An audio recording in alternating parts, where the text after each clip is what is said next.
Fellows members, honoured guests, I have great pleasure in introducing Apratim Bhattacharya today as our guest speaker. Apratim is a specialist in British and Indian colonial postal history with interests in pre-stamp material, Indian classics and incoming mail. Like most of us, he started his philatelic career as a child, growing his collection. He exhibited in major youth events, including Indepex Asiana in 2000 and Inpex Empirepex in 2001. Since becoming active again in 2021, he's exhibited at US national shows, earning multiple awards, including 2 golds, and was awarded the first prize by the American Topical Association for Innovation. He contributes regularly to leading journals. Indeed, he published recently in last month's edition of the LP. Very interesting article. Apratim holds a PhD in chemical engineering and has applied his expertise in artificial intelligence and automation to the field of philately, notably in detecting forgeries. He remains a strong advocate for integrity and fair trade in the philatelic world. So, Apratim, you're a very welcome guest presenter on the first in this year's Royal Philatelic Zoom session for 2025-2026. So, over to you. I'll let you introduce your topic for today. Thank you. Appreciate it, John. Again, the title of my talk is Armed Struggle for India's Independence, World War II, and Culmination of India's Revolutionary Legacy.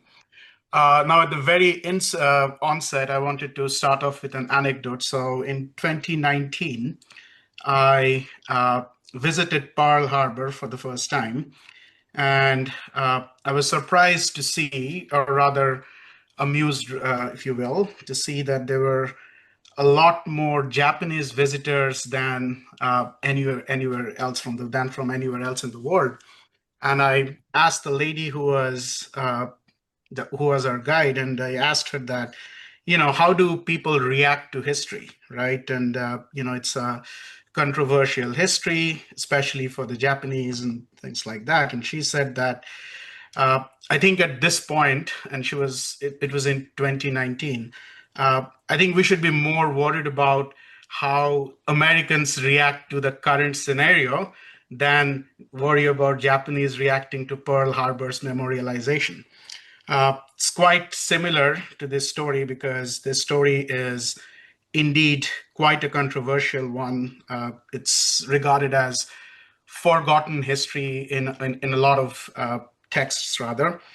And it's not quite talked about. Of course, things have changed quite a bit since 2020. And this exhibit is a culmination of all of that. And here I go. So basically what to expect, the other story of India's freedom struggle, right? And I'll come to the word other. But just a little bit of contextual history is required. So after the Battle of Plassey in 1757, the British East India Company really entrenched its dominance by controlling trade, raising native infantries, and really imposing authority over local religious and social practices, right? And few days back, probably last year, there was an excellent topic. There was an excellent treatise, rather, that was presented to the royal explicitly on this topic. But basically, what happened in the revolt of 1857 was that this very foundations of power were challenged by the natives, right? These native infantries, they rose to revolt against the British hegemony, and that's how we regard the revolt of 1857, right? And basically, at the core of this talk, right, it highlights really the bold strategy that undermined British power in India, right? And the defection of native soldiers from their colonial service to the cause of freedom. I think that's the central theme of this topic, which was first seen in the 1857 revolt, and it was attempted again during First World War, but it reached its most decisive form after the fall of Singapore with the help of Japanese-occupied Malayan government. And basically what happened was the members of the Indian Independence League rallied under Netaji Subhas Chandra Bose to form the Indian National Army to really provide a military struggle or military. They challenged the British Empire militarily, which is as a force. And that's the meat of this story, if you will, right? Now, why I call this the other story or the alternate story is because of the fact that a lot of Indian history, rather, is dominated by the Gandhian nonviolent movement, right? But of course, if you look at this timeline or the contextual timeline, rather, the story really begins during the revolt of 1857, and it will be used as the ideological fountainhead of everything that we'll be talking about today. But then the inception, rather, of the revolutionary movement could be traced back to the Bombay Plague of 1895. The revolutionary movement would evolve through World War I, and then after World War I, Gandhian nonviolent movement would predominate the Indian political narrative or the narrative of the India's freedom struggle, which would obviously become weaker as we go by the years. And then it will be picked up again after the fall of Singapore in Japanese-occupied regions in Southeast Asia, right? Now, most of this talk will deal with postal history. We'll be typically using postal marks, rates, routes, censorship, contents, and contextual evidence of postal history as my vehicle to narrate this story. As I said, postal history of Malaya, Burma, and Singapore have been heavily used in this talk. Among everything else, this story firmly establishes the hitherto undiscovered postal history of the Indian Independence Leagues and the Indian National Army, the record of which is astonishingly thin. Only one paragraph can be found in Edward Proud's book on this topic, Edward Proud and Milo Raval's book on the Indian Independence League. And there was also an article by Dr. Hock Kun Chua in the Penang Philatelic Society's journal. It was primarily pictorial, but Dr. Chua happens to be an expert in the field, and a lot of his knowledge has been instrumental in making this talk or making this exhibit in its current shape. I believe he is there today with us.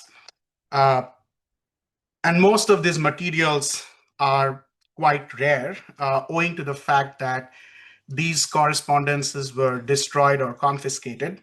And I won't really talk about, if you bother to read the slides during the course of the talk, you'll notice some rarity statements, but they have been really compiled through close scrutiny of auction catalogs, Dr. Chua's census, and several interactions with the dealers, some of whom might be present today. But for everything else, we'll assume that Cunningham's law applies. What that means is if you are in the world of social media, you just straight out spread a falsehood, and then you are challenged by facts. So if you really have the facts, I would be happy to reconsider my census, right? Also, one more thing you'll notice throughout the course of this talk, that in some of the statements, I have really cited the sources, right? And they would be presented as superscripts in the text. So if you happen to, if you want to know more about what the references per se, they could be found in this website that I manage, azadhind.net. In the references section, that's where the references can be found.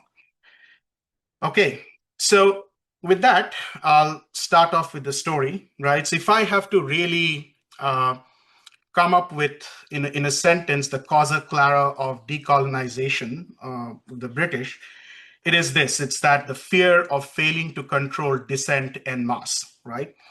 And it is really highlighted by these two letters, which are both from soldiers who were serving in India, right? This was in 1858, January 1858, right after the Battle of Delhi. And there's, of course, this content. It details on how the wars and everything, how the campaigns went.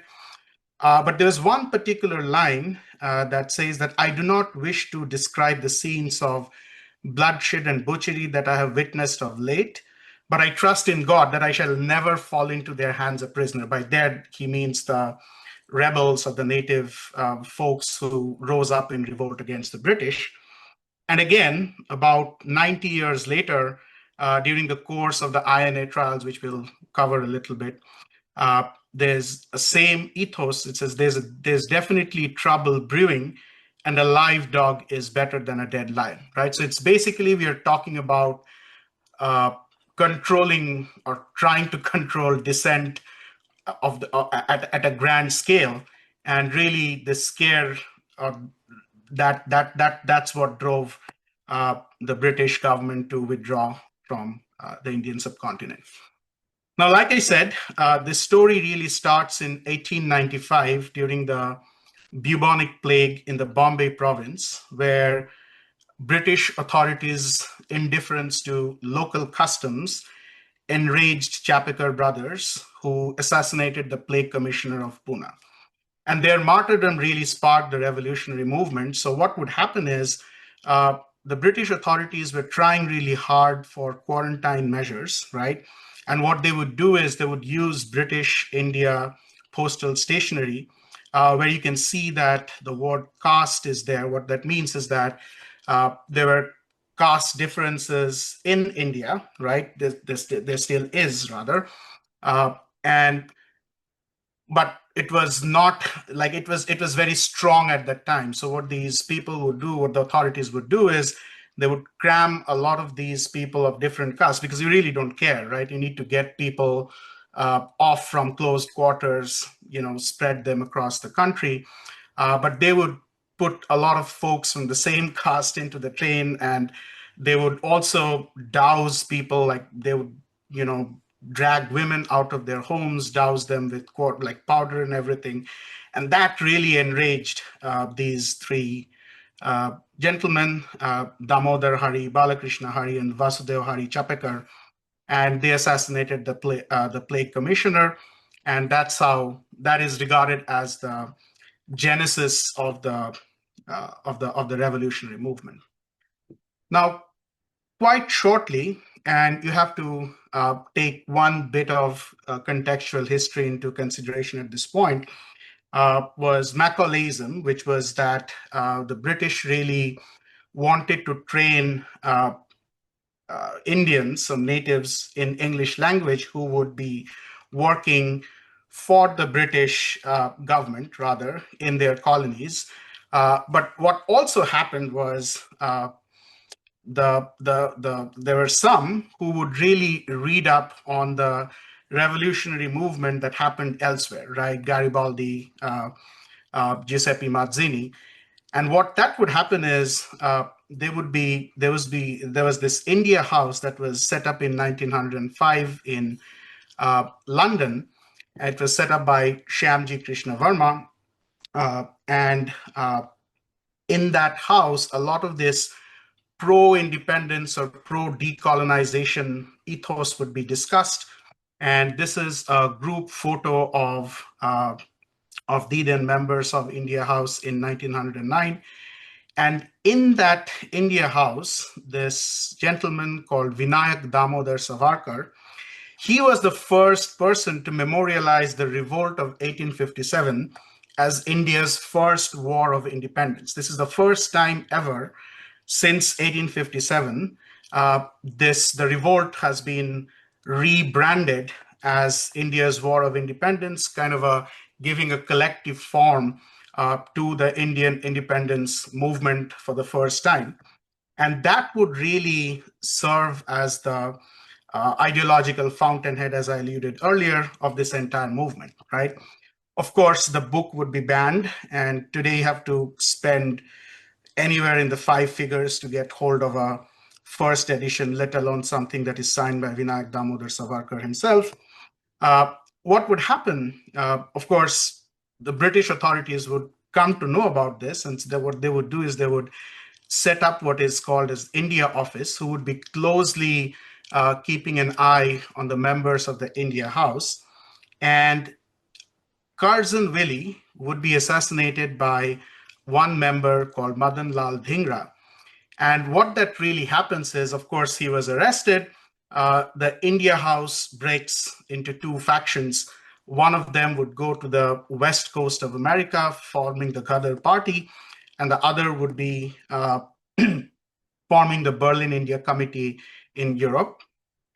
And that would, like in the Ghadar Party, they initially started off as, really spreading this thought of British oppression on the Indians.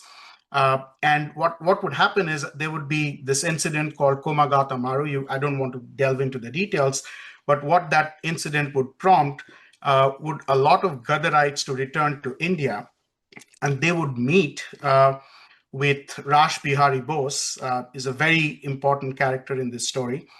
And what they would do is they would plan organized mutinies across several barracks in the empire, right? And those plans were not trivial. Those plans included, if you go look up, you can read about the Anne Larsen affair. What that meant was they would smuggle arms from America, ThyssenKrupp, they would be, like we know them today as major plant manufacturers. I worked with them in my professional world. So they would sell these arms to Indian revolutionaries or these Ghadarites in America, and they would try to smuggle those arms into India. But all those plans were destroyed by British intelligence. It was extremely strong, and they were really coming hard on the Ghadarites. And the only thing that really of significance that did occur was the Singapore Mutiny of 1915. Of course, that was suppressed, and Rash Bihari Bose would flee to Japan. He is regarded as the master of disguise, and will come later. He is basically the hero of this story, if you will. Now, what I'm showing here is a letter addressed to Surendranath Kar. He was a member of the Ghadar Party in Seattle, Washington. Now, why this is so scarce is because of the fact that, as I said, like these Ghadarites their main purpose was to try to propagate the narrative of British oppression throughout the world. So they were really kept a close eye on by the British authorities in India. So if these mails were really being addressed to one of the Ghadarites, they would really end up in the dead letter office, burnt out. But then this one did pass censorship and somehow escaped, and perhaps it was sent from and again, this is my theory, that this was perhaps was not taken too much was not given too much importance because it was originating from a place in Assam, in Lansing, and since the hotbed of revolutionary movement was really Calcutta, so because it did not originate there, probably passed censorship and reached Seattle to Surendranath Kar. And this one is basically a mail from a soldier right after the Singapore Mutiny of the King's Shropshire Light Infantry, who would be deployed to quell the Singapore Mutiny in 1915. Now, this was all happening at the backdrop of World War I, but after the World War I, something, and this is probably one of the crazy events that I learned as a course of pursuing this topic, Now, we all know about the Rowlatt Acts and the Jallianwala Bagh massacre, that, when peaceful protesters were being shot at by General Dyer. But what were these Rowlatt Acts, right? And this is basically an original document that was being sent over by the Home Department. But then the Rowlatt Acts would be basically the Anarchical and Revolutionary Crimes Act, right? What that really meant was anyone suspected of revolutionary activities could be imprisoned by the British without trial.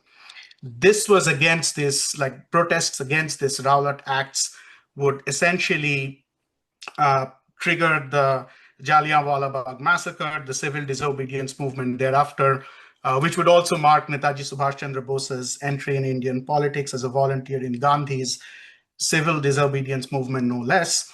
But I have been, good student of history in my high school, but nowhere in the Indian historical narrative you will see Rowlatt Acts being spelled out as something that was used to quell the revolutionary movement per se, right? I also talked about the Berlin India Committee, and the other event of consequence would be the Third Afghan War, which would result as a consequence of the activities of the Berlin India Committee. It was really sparked by the anti-British currents unleashed by the Niedermeyer-Hentig mission, which wanted to bring the Afghanistan into the Central Powers' war against British territories in India. What that would mean is they wanted to really enter India from the northwest frontier province and really try to attack the British administration in India militarily. Right now, of course, all of that did not happen. It failed. But these are perhaps the building blocks of the story that I'm trying to say. Now, as I said, up until 1938, the Indian political narrative would be dominated by the Indian National Congress. At the 1938 session, Subhas Chandra Bose would be elected as the president of Indian National Congress. This is, I'm using the postmark here. This definitely seems philatelic to me. So special camps were set up during that Congress camp. And this is at this very camp, Subhas Chandra Bose would be nominated as the president. But what he really wanted to influence the membership was that, we need to, like, the Congress needs to deviate from its policy of nonviolence and really plan its activities accordingly, right? But he would be put down by Gandhi, right? And what he would do is he would eventually go back to Calcutta and he would get part in local politics. And this, as it was shown earlier, so what would happen is in mainland India, still in 1939, Gandhi would emerge as the dominant character, and the Gandhian nonviolence movement would be the major force dominating Indian politics in mainland India. And why this male is particularly important is that if you look at postal notices in 1936, it was very clear that any prominent leader of the civil disobedience movement, you can't have their names on mails. But again, this one was perhaps Christmas time, written in Hindi, and it really reads that Mahatma Gandhi ki jai, but it would pass through the postal system from Ceylon and be delivered in India. Now, as I said, Subhas Chandra Bose, he would lead protests against India's forced entry into World War II on the Allied side, right? And he would be put in house arrest by British authorities. Now, what he would do is he would flee to Germany in 1941 in something that is called the Great Escape of Netaji. And he would form the Indian Legion out of prisoners of war, basing on political support of Axis forces. Now, these Indians, so this is a prisoner of war male sent from Stalag 8B, where these Indian legions were housed from an Indian. So it was sent from this prisoner of war, sent by an Indian prisoner of war housed in Shala Gate B. And only the International Red Cross would carry these mails. And this is one of those extents that would be sent by an Indian soldier, which, as you can imagine, which are pretty scarce, considering the fact that most of these people didn't know how to write in English. So they would be rather scarce, right? This would be another incoming mail into a camp 19683, where Indian Legion would be housed. And this is an original press photograph where you can see that Indian soldiers in turban and helmets would be trained in, or at least given some training in military warfare. And this is an original press photo of the Indian legions in Germany. Now, what would happen is, again, the idea was to form the Indian Legion in Germany, attack India from the northwest frontier province. But of course, history would be different. Operation Barbarossa, the Nazis attack Russia, so that door becomes closed. And Subhas Chandra Bose would come to Southeast Asia through a perilous submarine journey. I'm not going to get into the details, but let's switch our attention to Southeast Asia, the operation. So basically, Indian soldiers were sent to Singapore to protect British interests against Japanese invasion. So Japan has already been quite trying to attack British interests in Southeast Asia, and Indian regiments would be sent there. And these are both mails from Indian soldiers. Again, this is from a soldier of the 2nd Heavy Anti-Aircraft Regiment, part of the Hong Kong and Singapore Royal Artillery, composed primarily of Indian gunners.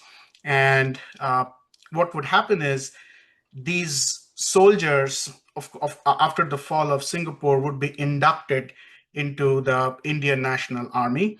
And this is another envelope from Punjab Regiment. Again, this is stamps used from Indian Field Post Office 33. It's not quite clear from this image, but I assure it is. The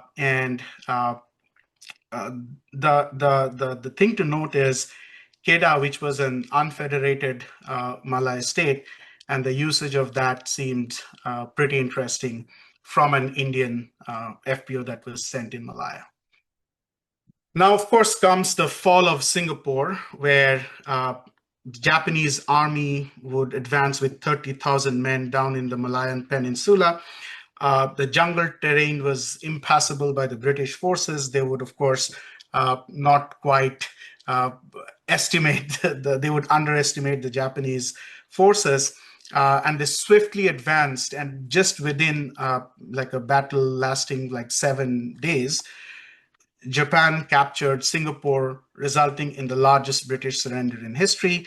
Mails were suspended. This is a mail that was sent back because service was disrupted.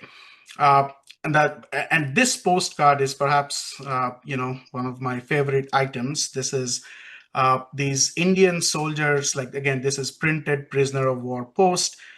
They were sent. They were supposed to be sent rather to Indian prisoners of war, again, through Japanese Red Cross, but none of them would be delivered to these Indian soldiers, right? And the Japanese would, they did not follow these Geneva Conventions or any of that, rather. So they would not even deliver these mails to the Indian soldiers. And this was discovered much later in a mail bag where perhaps only 10 of them exist as of today, which would enable us to tell that story, rather. And there's an article, again, if you follow this citation in my reference list in my website, there's an article by Wayne Menus. He talks elaborately on this topic. Now, of course, after the fall of Singapore, the Japanese tried to occupy most of Southeast Asia, including Burma. And Burma was really one of the key locations of the British Empire, because they act as they formed a natural defense of any invasion from the northeast, right? And there was this Chin Hills district where the British really had specific expeditions, the Chin Lushai expeditions back in the 1880s, where these districts would come under British colonial rule. But what would happen during this period was that, they desperately tried to hold on to this region because, as I said, they are very crucial. They serve as gateway to India. So what they would do is that they would create a provisional post, and these are two examples of that. One of them would be, it bears this OHMS. So what they would do is that they would overprint Burmese stamps with OHMS on His Majesty's service, and they would be sent through the this provisional postal system that they operated during that time. Again, these used to be considered quite the rarities, but a proper census exists in Burma, Fantail. Those who want to refer to that. But again, this is one of the three used envelopes reused envelopes rather, with OHMS overprint, and this is one without the OHMS overprint that went through this provisional postal system. So now comes the Indian Independence Leagues. We talked about Raj Bihari Bose. So he fled India. He went to Japan, and he married the daughter of a wealthy merchant or wealthy shop owner there. And he really had great organizational skills, and he would organize the local Indian expatriate associations and the prisoners of war who were captured in the fall of Singapore into what he would call what is referred to as the Indian Independence Leagues. Now, two very important postal history considerations. So these Indian Independence League hand stamps, they had tremendous amount of power in the postal system scheme of things, because again, this was Japanese occupying Southeast Asia. They were setting up their own civil postal system for the common people, but they were pretty weary of the messages that are being transmitted. So they mentioned, like, one had to explicitly write down the names and addresses of who the sender was, without which the mails would not even be carried by the civil postal system. So what would happen is if you had these Indian Independence League hand stamps from wherever branch the mails would be sent from, they would be carried through the civil postal system, right? So tremendous amount of postal history significance, rather, or censorship significance, these hand stamps would carry.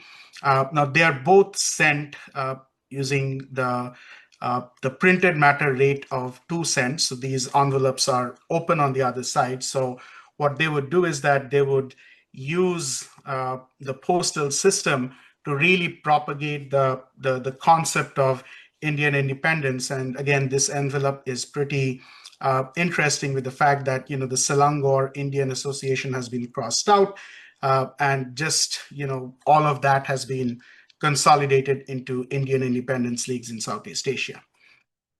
Now, these Indian Independence Leagues were also responsible for handling mails of the Indian expatriate community. So, they would act as key centers for mails within Malaya or within the occupied territories.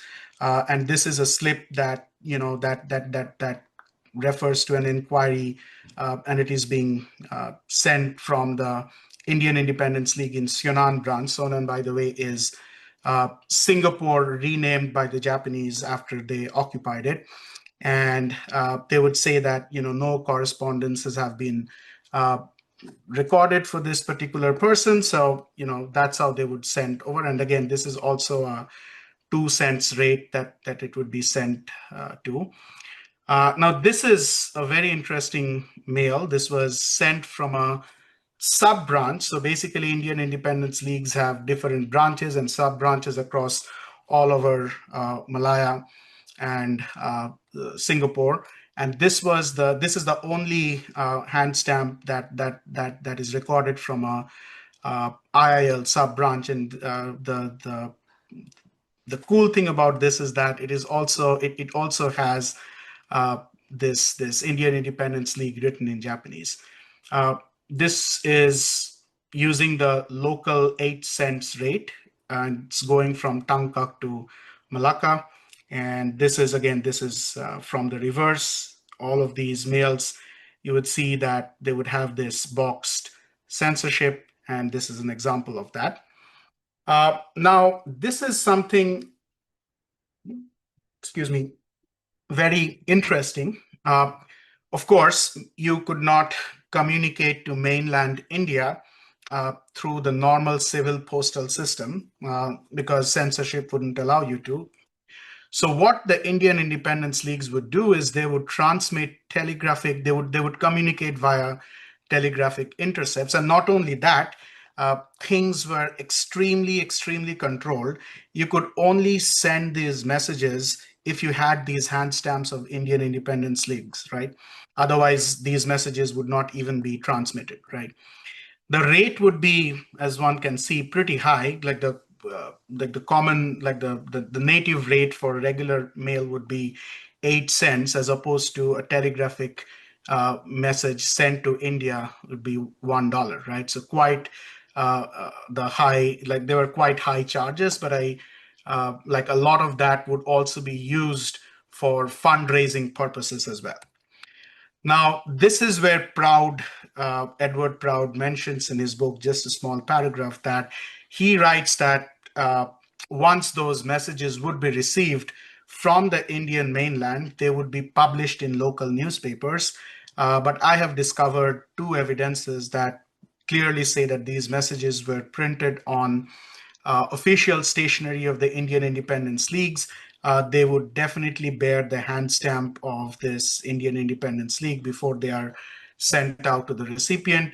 Not only that, it would also be sent through postcards from those branches. So these postcards, like again, this went by the civil post. We see the box censorship. They would be mailed to the recipient, informing them that whatever message that has been intercepted on their behalf. Membership to the Indian Independence League also had other perks, like getting hard to get items during wartime and communication with Ceylon, which was a source of a large population of the Indian diaspora there. So they had this separate IIL headquarters of this like Ceylon department, which would be explicitly taking care of matters related to Sri Lankan expatriates. And this is a great example, and perhaps the highest ranking that I've ever noticed on an Indian Independence League mail bearing registration and AR fees. Now comes this, probably one of my most favorite items, bearing the hand stamp of Indian Independence League in Sibushu in Sarawak. And Simon, according to Simon, he hasn't seen any, is the only that he has seen, and I, of course, so have I. But then the most interesting thing about this hand stamp is the fact that it was in 1943, and we were already in the Indian mainland. They were already talking about the two-nation theory. It was already being promulgated, separating India and Pakistan as 2 separate nations. But then the IIL had a holistic vision of an unpartitioned Indian subcontinent in mind. So they were really, their political vision were much more dominant and much more inclusive as opposed to the one that was happening there.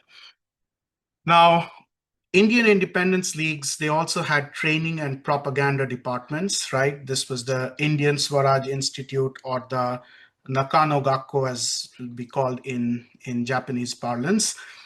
They would provide crash courses for people in espionage, intelligence operations, photography, and use of weapons. Raj Bihari Bose also formed this Bharat Youth Training Center in Kuala Lumpur. He would recruit and train civilians for war.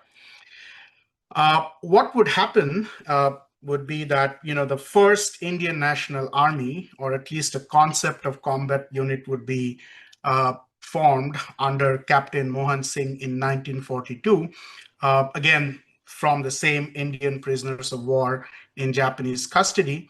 However, tensions over Japanese interference, lack of clarity on the INA's autonomy, and growing distrust led to Mohan Singh's arrest and the INA's suspension, leaving it leaderless and inactive until Subhas Bose arrived. And there he arrives, as I said, comes back from Germany. He takes leadership of the Indian Independence League. So this is a original press photograph where we are showing Netaji is being welcomed by members of the Indian Independence Leagues. He would take the leadership from Raj Bihari Bose, right? This is Raj Bihari Bose, who has grown quite old by this time, but still has the fighting spirit. He would hand it over to Netaji Subhash Chandra Bose. And what he would do, he would form formally the Azad Hind government. And not only that, Azad Hind government was it was really a strong. It was, of course, it is regarded as a puppet government by some historians, but as you can see from this picture, is they really wanted to assert an Asian solidarity via the Greater East Asia Co-Prosperity Sphere. And this is Netaji Subhash Chandra Bose sitting on the front row of the leaders that were present at the conference. Now, as I said, most of the items of the Azad Hind government have been either burned or confiscated. And this is the only remnant of a hand stamp that I have discovered. Somebody has told me he has another. I haven't seen it, but I trust him. But I haven't noted any postal correspondence bearing this Arzi Hakumate Azad Hind, or the provisional government of Azad Hind, beyond a fundraising document. So this is perhaps the only hand stamp that would be used for mails as well. Now, there's quite like this Azad Hind government was definitely, it was more symbolic. There was more than a symbolic government, rather, and it would be asserted by the handover of the Andaman and Nicobar Islands to the Azad Hind government, because that would provide the Azad Hind government political legitimacy in international politics. So these Andaman and Nicobar Islands would be quite strategic from a military perspective, and they would be handed over to Netaji. They would, they would propagate this through the front page image of their Shashin Shuho, which was their magazines that they would use to really use as propaganda. The Japanese would use that, and on the left is perhaps one of the most, I would say, crown jewels of Japanese occupation. Philately would be this, what they came to be known as the Andaman overprints. Now, what the Japanese would do after occupying Andaman and Nicobar Islands, they would confiscate these George VI stamps, and they would overprint with date slugs, right? And they would overprint. These are nothing but the Japanese rates, like 5 cents, 10 cents, 3 cents, 30 cents, and 20 cents. And these would be discovered much later. There was an attempt of a postal system, but experts like Masayoshi and Dr. Hokkun Chua, they agree that postal system was primarily philatelic. So the Spalding covers that we see are primarily philatelic covers. There was not a formal postal system in these islands, but these are the stamps that would be discovered much later. And they're quite hard to get, especially in this condition with their gum intact. And there are tremendous amounts of forgeries of these stamps, and it is advisable that people should not delve into these without knowing proper provenance, which is explicitly listed in an article by Tamaki Morikawa. One can again find that in my website. Now, what Netaji Subhash Chandra Bose would do, he was reorganize the military units of the INA, right? And this is a postcard from the Gandhi regiment. So Subhash Chandra Bose was a strategic thinker. He knew the power of the Gandhi brand name, although he was politically opposed to Gandhi. He revered Gandhi almost as his own father, and he would name one of his regiments as the Gandhi Regiment. Now, one of the most interesting things about this postcard is that again, this bears the incorrect spelling of Jitra, and this is primarily because the Japanese postal authority would use the locals who did not know how to speak the Japanese language well.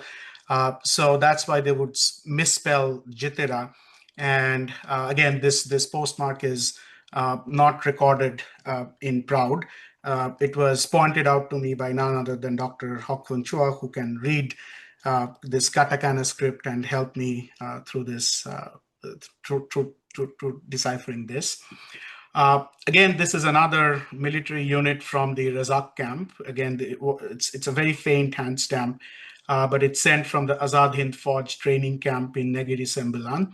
But these hand stamps at this point, as you can see, they were censored at the camps, no less. This was also censored at the camp. This is also censored through these hand stamps. So now we are talking about explicit censorship by the folks, by the Azad Hind Fauj authorities at the camp, no less.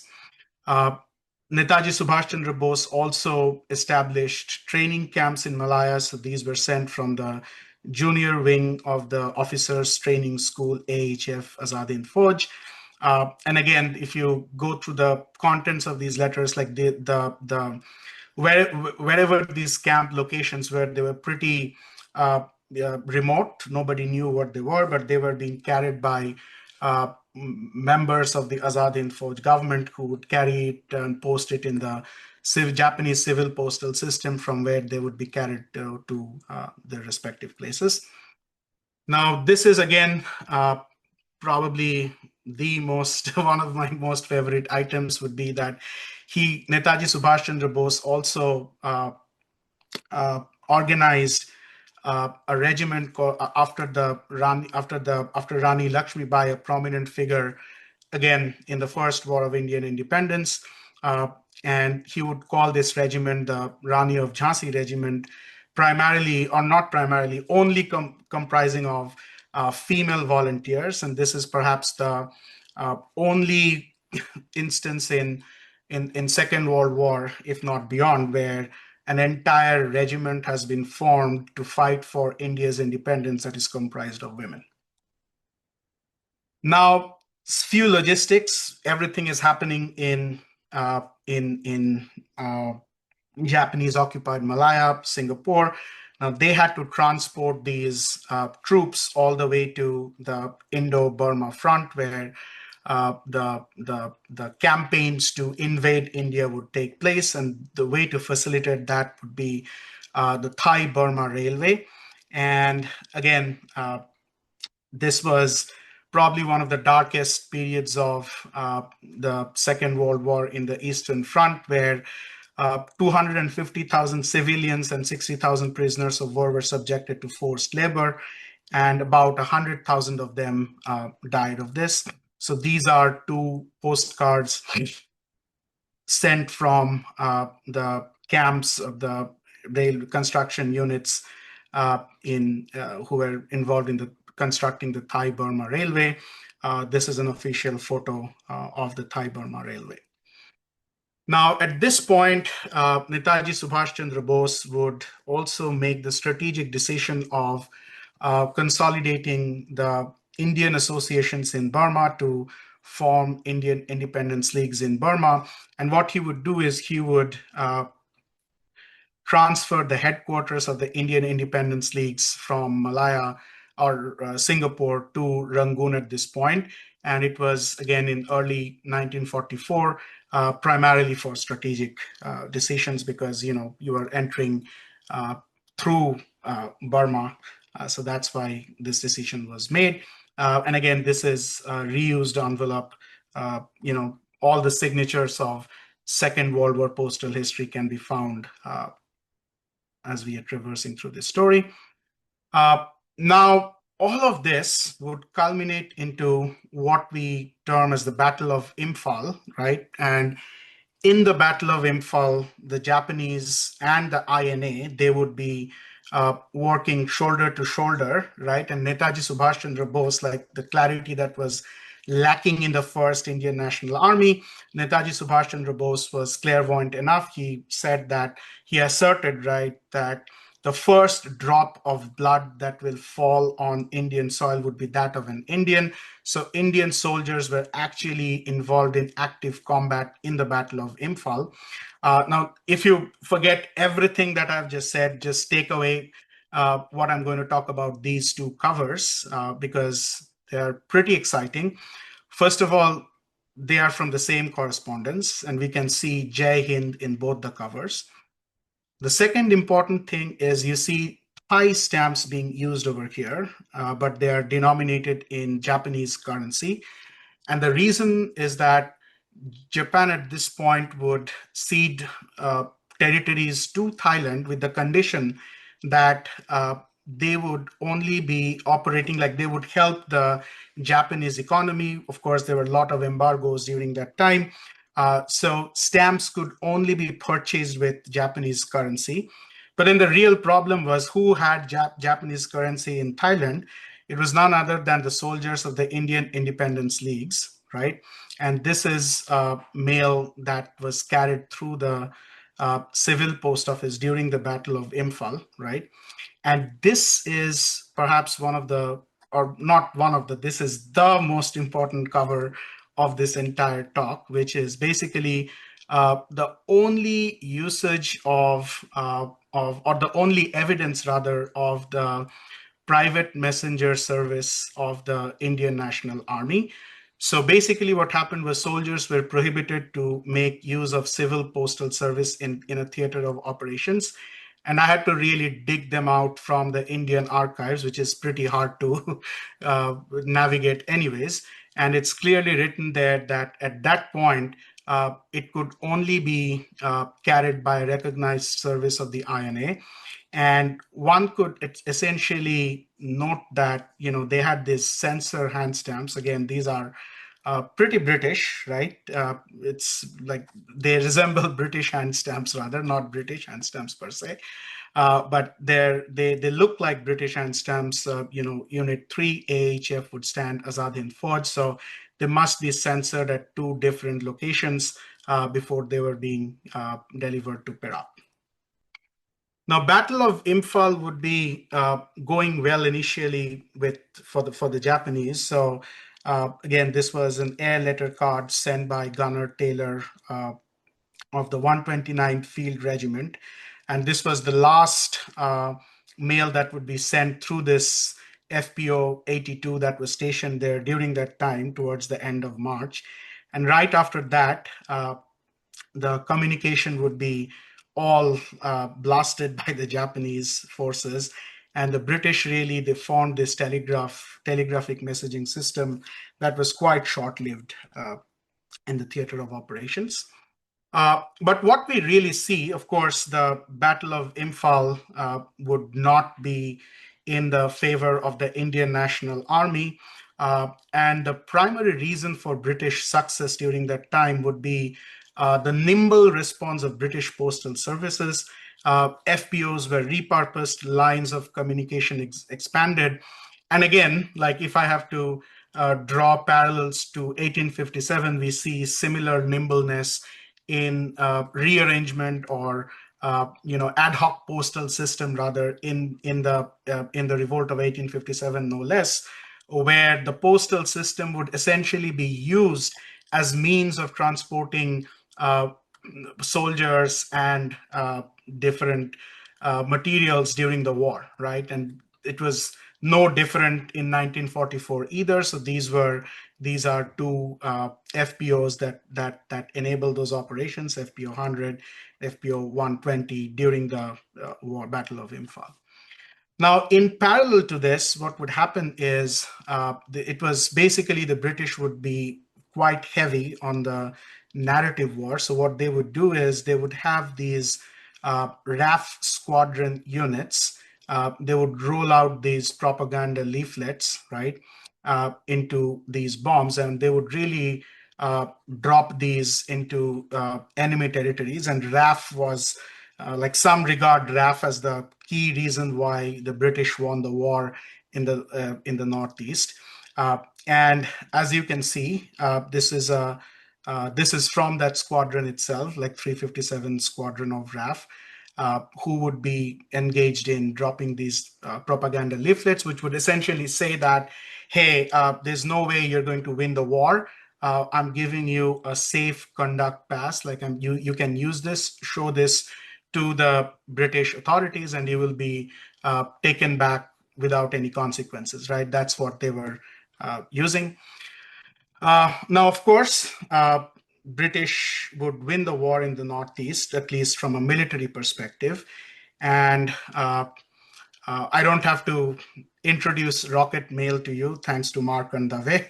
But these were rocket experiments that were conducted by Stephen Smith. And on the reverse of that, you would find a dreamer's humble effort to immortalize those who gave their lives to save us from inhuman Jap atrocities, right?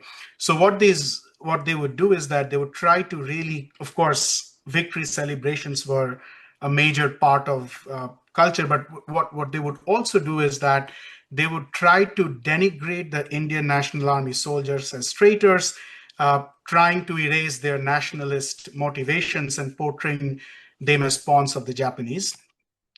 But at this point, the INA was still active. They had of course, their field formations. They collapsed in early 1945, but its support arms kept working. The propaganda department were used to broadcast messages, and there was a medical service as well. And this is a very interesting postcard where both the Indian National Army hand stamp and the Japanese civil censor both were used on the same piece of mail. Now, what would happen in India would be, again, a narrative war. So what would happen is during World War II, the Royal Indian Navy, they largely comprised of Muslim sailors that undertook ad hoc missions. Now, the propaganda efforts of denigrating the INA soldiers would essentially backfire. What would happen essentially is these soldiers would be inspired by the sacrifices of the Indian National Army, and following these, of course, they went through this INA trials, and that would be also quite public in the Indian discourse. But what happened with this RIN was that in 1946, a group of known as the Azad Hindis, they vandalized His Majesty's Indian ship Talwar, triggering arrests. And on February 1946, thousands of soldiers refused to assemble, marching in defiance through Bombay and seizing RIN ships, sparking a full-fledged rebellion. So what would happen is they would grow in revolt. And again, we are talking about active forces in India. They were raised by British authorities in India. They were being paid for by the British authorities, but they would grow in an active revolt. And there are instances, and again, we don't read about this episode in quite detail in the Indian historical narratives. Rather, there are reports that that the British wanted to create situations like the Jallianwala Bagh massacre, where they would be directed to point guns at protesters. This is this was reported in the Illustrated News London, but they would indeed point those guns, but not at the protesters. They would point them in the air. And at that point, the British really knew that things were getting out of hand. This was, just post World War II. They didn't have the adequate resources to quell a mutiny, if you will. And not only that, that unrest kind of compounded, right? And this is several like British organizations, right? They also drew inspiration from the Royal Indian Navy mutiny. This was a commemorative cover where postal workers strike based on because their demands of their pays were not adequate. And this is a very interesting postcard that was sent from Bombay to Hawaii. It is paying the airmail rate, but of course, airmail was not operational because of Pearl Harbor, where they talk about Bombay is a fascinating place, but there are minor riots all over the city due to a celebration of India's fight for freedom, right? So it's an observer, an American observer, sending to Hawaii, talking about celebrating India's freedom while Indian independence officially was months away. And lastly, again, India would be liberated from British colonial rule. The signature would be the first postal history artifact would bear Jai Hind, which was the war cry of the Indian National Army. And at that time, of course, India didn't have its own printing, like they could not print Indian stamps. So what they would do is they would create this Jai Hind cancellations. This is a forces mail without any stamps. This is a good example of one being sent from Shillong to Sylhet. India would be partitioned, so Sylhet would be what is in present-day Bangladesh. But yeah, so that's where my story ends. I'm not going to read through the slides, but happy to take any questions if you have. Well, thank you, Apratim. And we do indeed have one question for you. And, sure. And the question comes from me.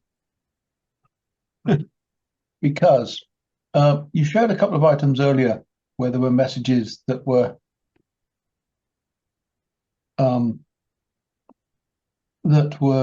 going to the Indian mainland, and they had dates in the years 2602 and 2603.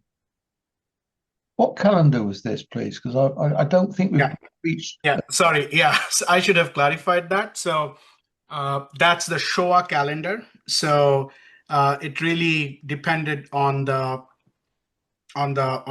birthday of the Japanese emperor, and the conversion roughly would be 2604 would be 1944, 2603 would be 1943. Yeah. I see. Okay. Well, thank you for that explanation. Thank you. John, that was the only question that I've seen in the chat. I couldn't get anything in the chat. Sorry, Keith? I couldn't put a question in the chat. I don't know why. I got my message to you, but that's different. No, indeed. Well, that would have been the same channel for you to add your question. Have you got a question then, Keith? I have. I've got two in a way. Fascinating because the history that I know and the history that you've recounted, definitely I looked at from opposite sides. But the question that I've got is a number of Indian POs joined the Indian Brigade in Germany. Do you know what proportion of those who were taken prisoner? I do not want to guess. I do not know exactly, but there was, all I know is there were a bit of resistance initially. It was not easy for them to be inducted into the movement, but that wouldn't be, I would say Yeah, I would not estimate. I would not guess. That would be guesswork. But It would be guesswork. And what about in Southeast Asia joining the Indian National Army? Is it still guesswork? no, I think there are references on that, and I have books. I just don't have the number, but it was quite a significant portion because it was definitely more than probably in tens of thousands, right? I won't give you the exact number, but it was quite a significant amount of force because again, there would be like some would be reluctant to join as well in Southeast Asia, no less. Hmm. Uh, but the majority of them did join the Indian National Army. And not only that, there was a lot of civilian who would be trained in military warfare, which is why I show those training camps, males from those training camps, to kind of show that, because a lot of them. So the force was quite large. I mean, they had, I think there were 4 brigades, including the Rani of Jhansi regiment, who would be taking part in active. It's a good number, isn't it?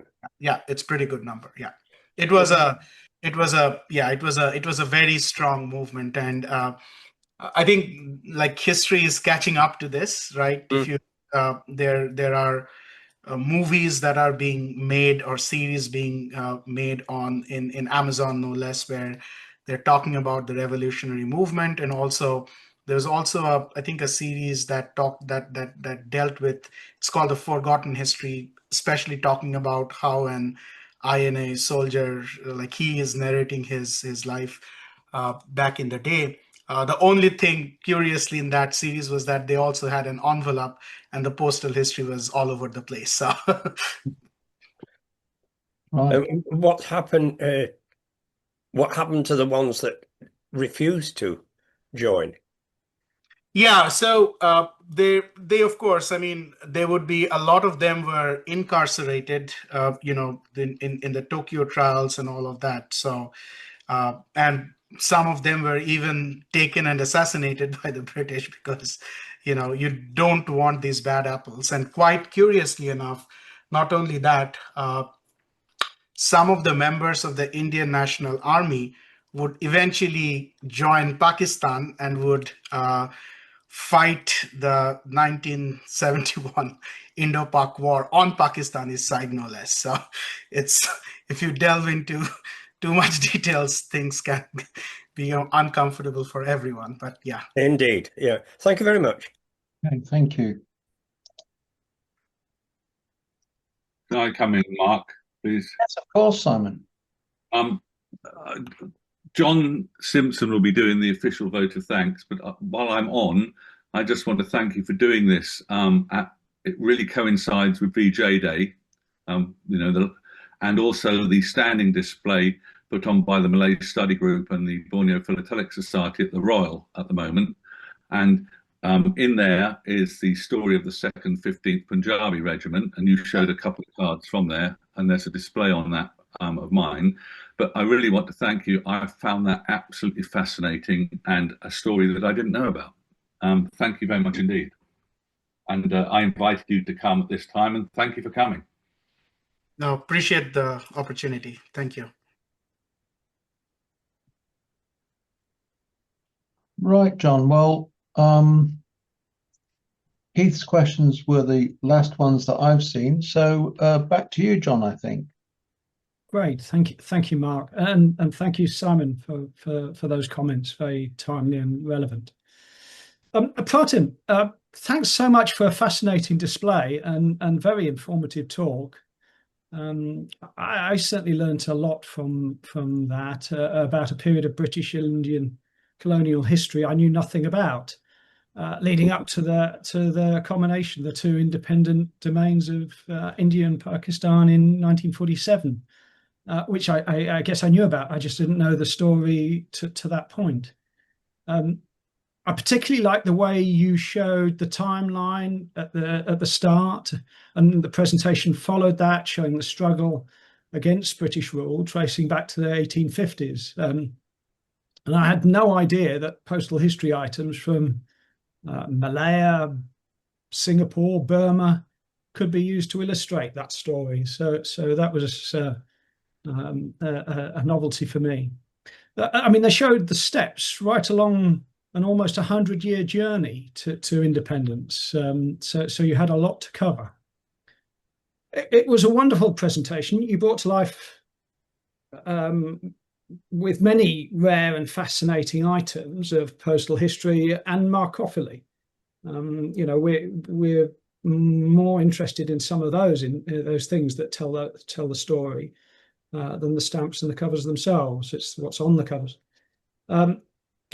You did include too many names and dates and events for me to remember or instantly recall. But I know now that I've got an invaluable reference to return to. You know, this is recorded.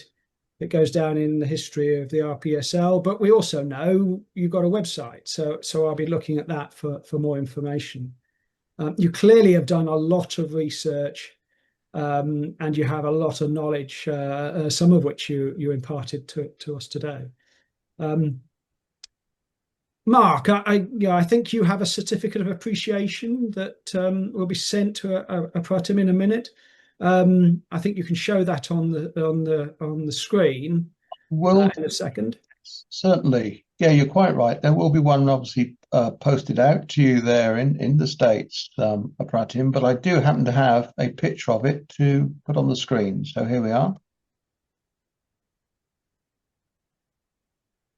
So in summary, Apratim, you know, on behalf of everybody on the call, thank you so much for all the hard work that you've put in to create this Zoom presentation and to create it in a way that it's so enjoyable and informative for us all. So well done. Thank you. Pleasure. Thank you. Simon, I think, sorry, John and Simon, I should also like to draw attention to the fact that one of the people who was mentioned in the presentation today as someone who's owned a lot of that philatelic material, the postal history previously, is Mr. Hok Kun Hwa. I hope I pronounced your name correctly, sir. I see that you are on the call. You're very welcome to, obviously, to unmute and speak to us. Yeah, hello. Hello. How are you? Hi. I'm here listening.